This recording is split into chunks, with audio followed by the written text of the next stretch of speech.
2026 সালের বিধানসভা নির্বাচনকে সামনে রেখে রাজ্য জুড়ে একের পর এক কর্মসূচি চালিয়ে যাচ্ছেন ভাঙড়ের আইএসএফ এর বিধায়ক নওশাদ সিদ্দিকী।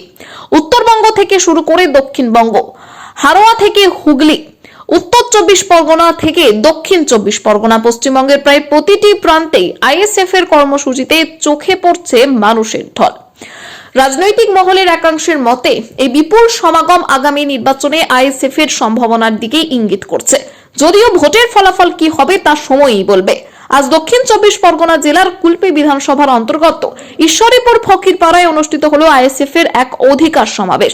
সেই সমাবেশ থেকেই রাজ্যের মানুষকে ঐক্যবদ্ধ হওয়ার আহ্বান জানান নওশাদ সিদ্দিকী। তিনি বলেন, বিধানসভা নির্বাচন আর কয়েক মাস বাকি, আপনারা ঐক্যবদ্ধভাবে লড়াই করুন এবং আইএসএফ এর হাতকে আরো মজবুত করুন। আমরা ক্ষমতায় এলে বাড়িতে বাড়িতে পরিষেবা পৌঁছে দেব। এদিনের সভা থেকে নওশাদ সিদ্দিকী ওয়াকফ এসআইআর ইস্যুর পাশাপাশি বিভিন্ন সামাজিক কর্মসূচির কথাও তুলে ধরেন। শিক্ষা, স্বাস্থ্য এবং সাধারণ মানুষের ন্যায্য অধিকার প্রশ্নে আইএসএফ কে যে আরো সক্রিয় ভূমিকা নিতে চলেছে সে কথাও স্পষ্ট করেন তিনি। সব মিলিয়ে 2026 নির্বাচনের আগে রাজ্য রাজনীতিতে আইএসএফ এর কর্মসূচি যেন নতুন মাত্রা যোগ করছে তা বলাই বাহুল্য। এখন দেখার জনসমাগমের এই ছবি শেষ পর্যন্ত কতটা প্রতিফলিত হয় ব্যালট বক্সে। Bureau report, Bangla news 365। SIR নিয়ে কার সাথে ছেড়খাড় হলে তার বিরুদ্ধে আমরাই থাকবো, আপনারা নিশ্চিত থাকবো। আর এই তৃণমূল বিজেপির পাল্লায় আপনারা পড়বেন না। তৃণমূল বিজেপি মিলে বাংলার মানুষকে আজকে বিভ্রান্তের মধ্যে ফেলছে। দেখছেন না, 91 বছরের এক বৃদ্ধা, তাকেও ছুটে যেতে হচ্ছে। এরা অহেতুক পেরেশানি করছে। পেরেশানি বন্ধ করার মতো ক্ষমতা আমার হাতে থাকলে তখন বন্ধ করে দিতাম।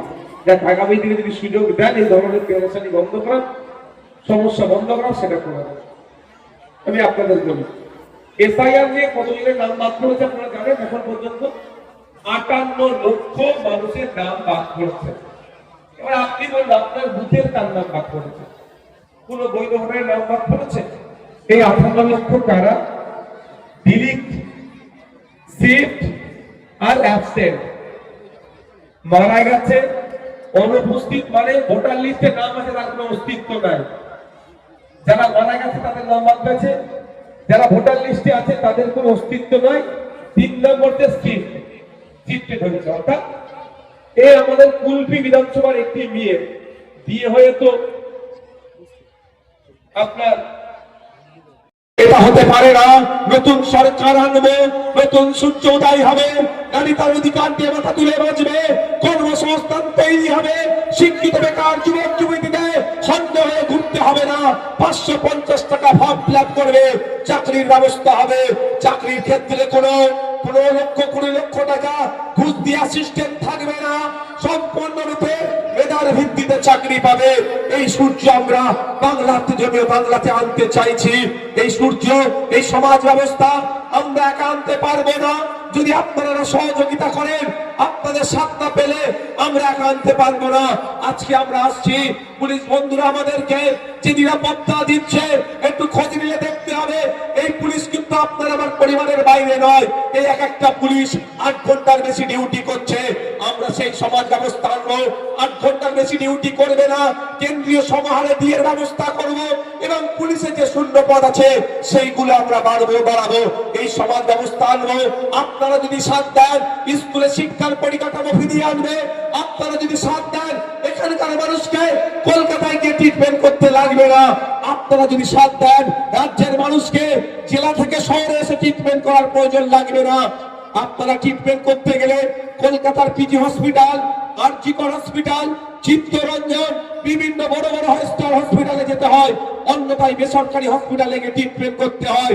আপনারা যদি 2026 সালে নতুন সমাজ ব্যবস্থা গঠনের জন্য সাথ দেন, আমাদের পাশে দাঁড়ান, আপনাদের কথা দিয়ে যাচ্ছি, কলকাতার পিজি হসপিটাল আপনার জেলায় হাজির করে দেব।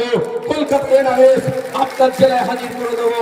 এক কথায় কলকাতার যে স্টার হসপিটাল গুলো আছে আপনার জেলায় তৈরি হবে।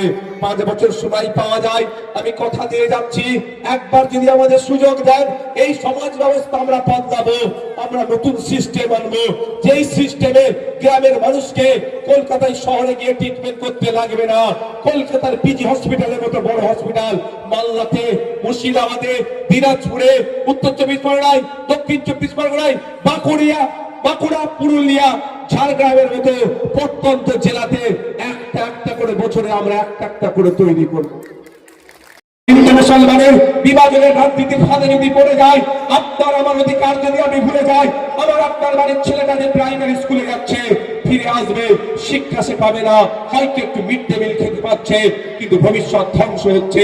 যে হাতে মা মমতা ব্যানার্জি, যে মা আপনার হাতে 1000-1200 টাকা দিচ্ছে, ওই হাতেই মমতা ব্যানার্জি আপনাদের বাড়ির ছেলেগুলোর ভবিষ্যৎ গুলোকে ধ্বংস করছে।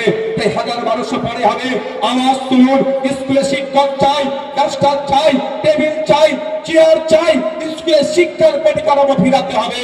এই আওয়াজটা তুলতে পারলে সমাজ মিশিয়ে যাবে, সমাজ ধ্বংস হবে, সম্প্রীতির বাংলা ধ্বংস হবে, ঐক্যের বাংলা ধ্বংস হবে, কাজী নজরুলের বাংলা ধ্বংস করে দেবে, রবি ঠাকুরের বাংলা, ঈশ্বরচন্দ্রের বাংলা, রাজা রামমোহন রায়ের বাংলা, ফুরফুরার পীর আবু বকরের বাংলাকে রাজনৈতিক কারবারিরা ধ্বংস করে দেবে। অশিক্ষায় পরিপূর্ণ হয়ে যাবে। অশিক্ষা থাকলে হিংসা বাড়বে, আর শিক্ষা থাকলে হিংসা কমবে, শিক্ষা থাকলে রাজ্য এগিয়ে যাবে। আর এই রাজনৈতিক কারবারিরা কোনোদিন আপনার হাতে শিক্ষা দেবে না। আপনি গিয়ে বলুন, দাদা একটা ক্লাব করবো, দাদা একটা গ্রাম বোর্ড কিনবো, দাদা একটা সৃষ্টি করবো। গ্রাম বোর্ড কিনতে চাইলে ম্যাচ বোর্ড কিনে দেবে, সৃষ্টি করবো দাদা। তৃণমূলের নেতাদেরকে বলুন, শাসক দলকে বলুন, দাদা আমাদের পাড়াতে ফিস্টি করবো, জিজ্ঞাসা করবে কত টাকা খরচ। যদি বলেন খিচুড়ি করতে 10,000 খরচ, 15,000 টাকা দিয়ে দেবে, বলবে 10,000 টাকায় খিচুড়ি খাবি আর 5,000 টাকায় মদ খেয়ে হই হই করবি।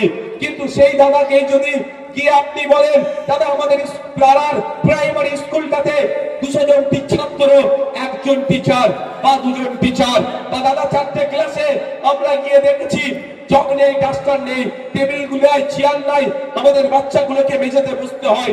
দাদা বাথরুম গুলোর দুরবস্থা, বাচ্চাগুলো গেলে তাদের রোগ ধরে যাবে, ওই জন্য বাথরুমে যেতে চাই না, স্কুলে যেতে চাই না, স্কুলের পরিকাঠামো নয়। দাদা চেয়ারের ব্যবস্থা করুন, দাদা চটের পরিবর্তে চেয়ারের ব্যবস্থা করুন, আপনার স্কুলের শিক্ষকের ব্যবস্থা করুন, বাথরুম গুলো পরিষ্কার করার ব্যবস্থা করুন, এক কথা স্কুলের শিক্ষার ব্যবস্থা করুন। সেই সময় ওই দাদা বলবে, আচ্ছা দাদা আমি দেখছি, ব্যবস্থা করবে না। হতে পারে আমরা দলিত, আমরা আদিবাসী, আমরা মুসলমান, আমরা পিছিয়ে বর্গের মানুষ, আমরা এক হব, নতুন সরকার নিয়ে আসবো, যে সরকার 100% রোস্টারকে মেনটেন করবে এবং সাথে সাথে অর্থনৈতিক ভাবে, সামাজিক ভাবে যারা অনগ্রসর ওবিসি এতে দেবে, যারা একটু অগ্রসর ওবিসি বিতে দেবে, এবং প্রকৃতভাবে যারা দলিত, প্রকৃতভাবে যারা আদিবাসী, অর্থাৎ এসটি এসসি সার্টিফিকেট বাতিল করবে।